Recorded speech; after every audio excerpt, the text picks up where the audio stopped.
What gut feeling did you ignore that you later deeply regretted? This happened like 3 years ago when I moved to this new apartment complex downtown. It was my first time living completely alone in a big city, and TBH, I was kind of nervous about it, but also excited to have my own space finally. So the first week I'm there, I'm struggling with this heavy package that got delivered. I'm half dragging, half carrying it down the hallway when this guy from the apartment across from mine, Landon, comes out and offers to help. He seemed nice enough, maybe early 30s, well-dressed, had this really polite way of talking. I was super grateful because no way was I getting that thing inside by myself. While he's helping, he mentions he's lived in the building for like 5 years and starts telling me about the neighborhood, which grocery stores don't suck, which laundromat to avoid, that kind of stuff. But there was this IDK, something about him that made me slightly uncomfortable. Nothing I could put my finger on. Just this tiny feeling in the back of my mind. His smile didn't quite reach his eyes. He stood a little too close when talking. I literally can't explain it. Just a vague, uneasy feeling. But I was like, TF is wrong with me? This guy is being super helpful, and I'm being paranoid. Fast forward a couple weeks.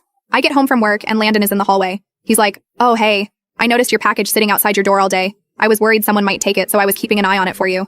And I'm just standing there thinking, how did he know how long it had been there? Was he watching my door all day? But again, I brushed it off. Maybe he just happened to see it when he left for work, and when he came home, I thanked him and went inside. Then he started showing up more. Like he'd coincidentally be getting his mail whenever I got home from work, or he'd just happened to be taking out trash when I was leaving in the morning. Always super friendly, always offering help with something. I started getting this weird feeling he was timing his day around mine. But again, I told myself I was being ridiculous. He's just a friendly neighbor. Then one day my sink was leaking, and I mentioned it to him, because of course he was in the hallway when I got home. He's like, oh, I'm pretty handy, I can take a look at it for you. I didn't really want him in my apartment, but also didn't want to be rude after all his help, so I let him in. He fixed the sink, but the whole time he was looking at everything, like really studying my stuff, asking about my photos, commenting on my furniture choices. It wasn't casual conversation. It felt like he was cataloging everything in my apartment. When he left, that feeling in my stomach was screaming at me. But I kept thinking, he just fixed your sink for free, you ungrateful weirdo. Then things got strange. I'd come home and swear things were slightly moved, like my coffee mug would be on a different shelf, or my throw pillows would be arranged differently.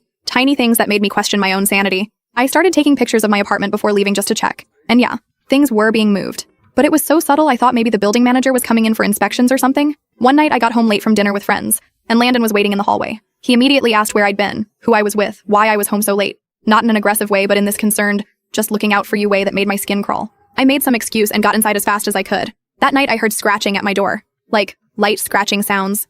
I looked through the peephole but saw nothing. Didn't sleep much that night. The next morning I left for work early, but I set up my laptop on my dresser with the camera on, recording my apartment while I was gone. When I got home, Landon was, surprised, in the hallway asking about my day. I quickly got inside and checked the recording. And there it was. About an hour after I left, my door opened and Landon walked in. With a key. He moved around my apartment so comfortably, like he'd done it 100 times. He opened my fridge and checked what food I had. He went through my mail. He straightened my throw blanket. He even smelled my pillow. The next day I called the police and the building manager. Turns out he'd made a copy of the emergency spare key the building